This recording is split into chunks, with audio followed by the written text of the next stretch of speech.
Hi, I am Renan Lozano and this is my reading test. Marcia says that all of her friends have a cell phone, but Marcia's mom doesn't want to buy her one. Marcia's mom doesn't want Marcia to play video games either. What is more, the internet scares her. Marcia's mom says, if Marcia has a cell phone, how do we know whom she is talking to? Video games are bad for you. The internet is dangerous and uncontrolled. It's like having a gun in the house. We should just ban her from using the computer. And I am not viewing her a cell phone until she is 18. This is the only way we can be sure that Marcy is safe.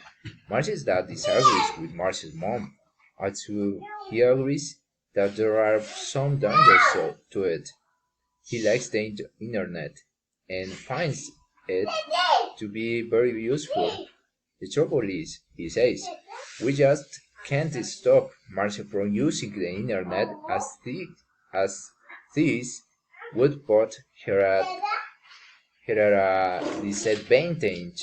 What is more, I like video games. I think that when played in moderation, they are fun. Obviously, it is not good to play them without restraint or self control. Finally, I think Marcia needs a cell phone.